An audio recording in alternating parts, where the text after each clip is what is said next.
For today's video nga, papakita ko sa inyo kung paano namin ginawang bangka yung motor namin. At ayun na nga, sobrang lakas ng ulan, grabe talaga ang mga baha ngayong araw. Kung hihintay mo naman dumupay, baka abutin ka ng ilang oras.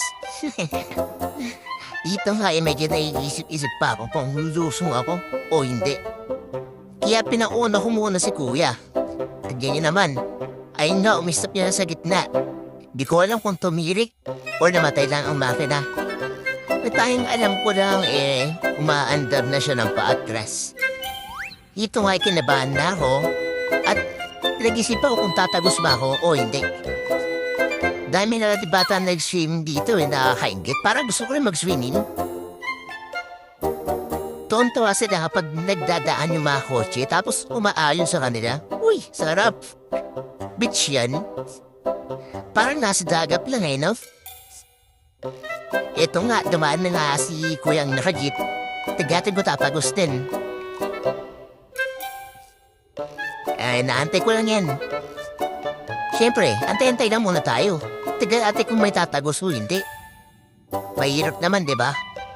Kung mauunang-una tayo, bibida-bida tayo. Tapos pagdating sa gitna, arukoy. Pupunta sira yung motor mo, napahiya ka pa sa mga audience mo. Ayun na nga si Ropa. Umaandar siya yung paatras. Napaisip nga ako dito So kung si Ropa hindi tumagos, okay tatagos. Maandar nga siya ng paatras So sana hindi nasira yung motor ni Ropa, no? Kung hindi, aray ko. Ang nakanang gastos niyan. And pick up nakapipa yan. Sabi na sinaanda ko. Para siya sabi na, uy, alo, dyan na lang kayo. Kaya naman Ayaw yung pandumiretso.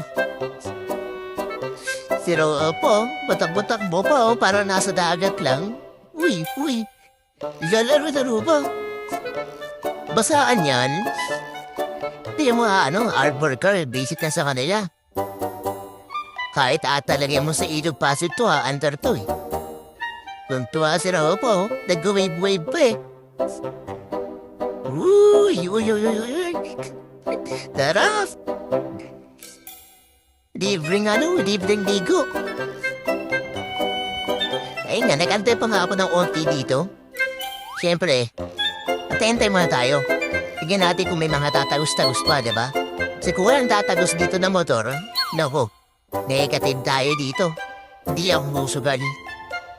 Pero siyempre, antay-antay muna tayo. Nalilibang pa naman tayo Ilibang pa nga ako, tignan yung mga bata big-big yan dumating. Di nakakatawa dito. Biglang dumating.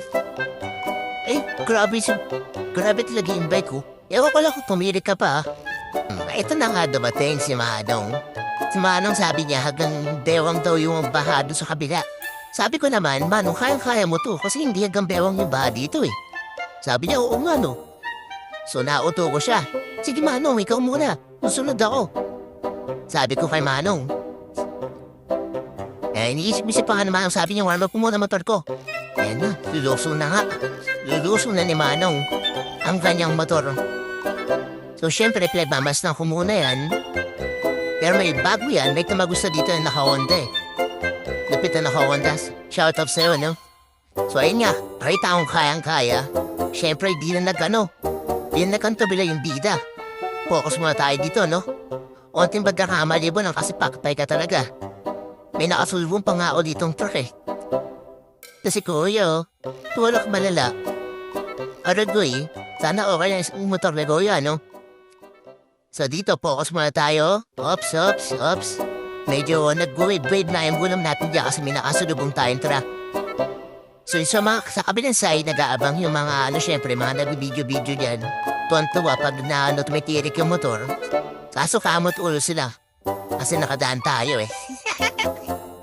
Nakatagos tayo, no? 5 ganun kataas yung baha. So, ilan naman kwento ko, no? Next time ulit harap tayo ng baha. Siguro medyo malalim naman.